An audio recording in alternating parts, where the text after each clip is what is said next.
Good morning. This morning, I'm going to try to do something just a little bit different. Okay, so there is a lady on TikTok.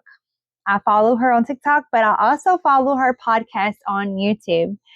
Y'all, she's so amazing. She talks about the things that she's been through and that she's going through, and it's called Unfiltered Faith. And she just lays it all out there. And one thing that stuck out to me was when she talked about in one of her episodes is if she's not the only one going through these things, and if she could just help just one person, you know.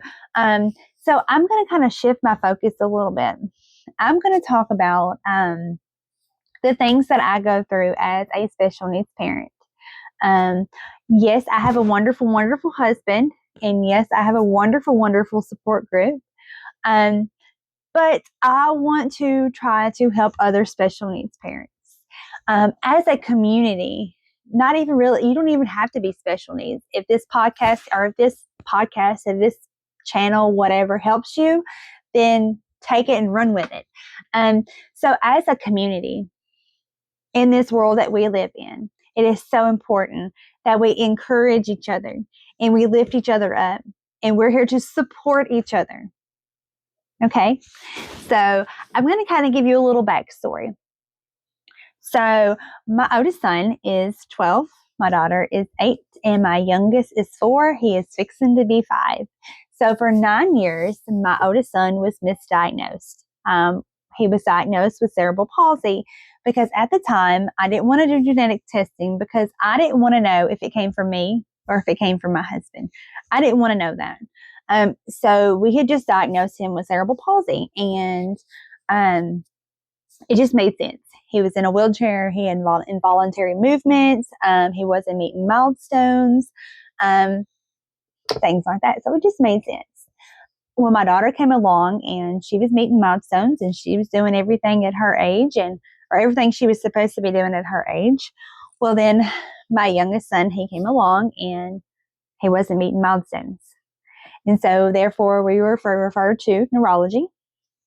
He was genetically tested, and so were we. And it came back as the Lesch-Nyhan syndrome. So I wrote down some things about Lesch-Nyhan, and I was going to read them to you. And like I said, I'm not here to just lay my story out there, but if I can just help one person, your child may not have the same syndrome as mine, but just know you're not going through these battles alone. We are here to help each other. All right. So, like I said, my oldest son is 9. He was misdiagnosed for 9 years. So I had my youngest diagnosed with the Lesch-Nyhan back in January of 22. He was diagnosed with the Lesch-Nyhan in January. Well, 2 weeks later, my husband was diagnosed with colon cancer. Well, then I was like, well, you know what? Let's just go ahead and test my oldest son for the Lesch-Nyhan too, because it made sense. They seemed to be the same. In ways, they were the same, but in ways, they were different. So we had him genetically tested, my oldest. Well, it came back as the Lesch-Nyhan. So I'm going to tell you a little bit about Lesch-Nyhan. So it is a rare genetic syndrome. It only normally affects boys, and it is very, very rare. It's 1 in 800,000, but both of my boys have it. All right. Having Lesch-Nyhan syndrome, it can cause high uric acid levels. It can cause kidney stones. It can cause gout. It can cause involuntary movement. It can cause muscle problems. It can cause trouble sitting alone. It can cause trouble walking.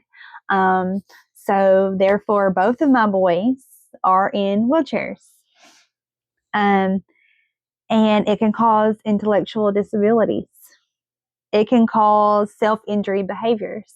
Say, for instance, my oldest son, he has trouble with like banging his head going through a doorway. He has trouble with if his wheelchair, he's going to find everything he could possibly find with his wheelchair wrong, and he's probably going to hurt himself. So, but it's not like he means to. It's just like it's like his brain just tells him to do it. Like he knows it hurts. I haven't figured that out quite yet. Because he knows some of the screws are there. And now we have pool noodled his chair up as much as we can pool noodle his chair. All right. Moving on. So like biting, they'll bite their fingers, they'll bite their lips, they'll bite their tongue. My oldest son, he bites inside of his jaw sometimes. And if he bites it once, you best believe he's going to bite it for a whole month, what it seems like. My youngest son, he has issues with biting his fingers. So I have to buy these special needs. They're called gummy gloves. So if you have a child that has biting issues and they like to bite their fingers, the gummy gloves have been a lifesaver. Love them. I got them from Amazon. They're kind of expensive. They're $30 for one. Well, we have two hands, so we have to buy a set of two. But anyways, they have helped us out tremendously. So it's not that they mean to hurt themselves. Like they know it hurts. They cry. They know. But it's just something like it signals off. It's like, okay, you're going to do this once. It's going to hurt. So you're going to do it again.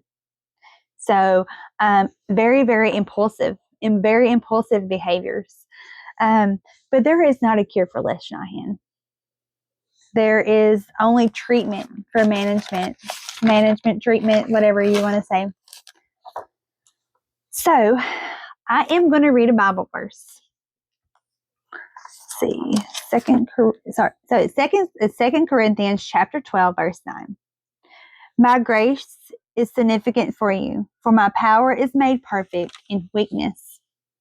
Some of the strongest people you know are going through things or carrying things that you have no idea about. Because strength does not always look loud. Sometimes it looks like getting up no matter what you have going on, putting a smile on your face no matter what you have going on, laughing no matter what you have going on, and taking care of everyone else's needs no matter what you have going on. It's keeping yourself together no matter what you've got going on. Because let me tell you, sometimes strong people, they need support too. I'm one of those. I try to be strong on the outside, and sometimes on the inside, it's not always that way. So now I'm going to read from Matthew chapter 11, verse 28. I already got it marked. All right. Come to me, all who are weary and burdened, and I will give you rest. So I'm just going to lay this out there. Okay. I'm going to kind of be unfiltered like she is. Let me tell you, there are a lot of days where I feel empty. My cup feels empty. There are a lot of days where I feel completely exhausted. There are a lot of days where I feel so overwhelmed. And there's a lot of days where I just have so much anxiety. Because being a special needs mom, everywhere I turn, there is something to do. Someone needs me to do something. Yes, I have nursing help, but I'm still their mom. I'm still their parent. There are many times that I pray for peace, I pray for patience, and I pray for comfort. And there are so many times and so many days I ask God to meet me in this place. And He does. Because without Him, I couldn't do it. Without Him, I just couldn't do it. He is here. He has helped me in so many ways. So my friend, if you're a special needs parent or if you're just going through things, I'm here to tell you, keep going, keep pushing, and keep trusting God's plan, no matter what you're going through. I hope y'all have a wonderful day. Bye.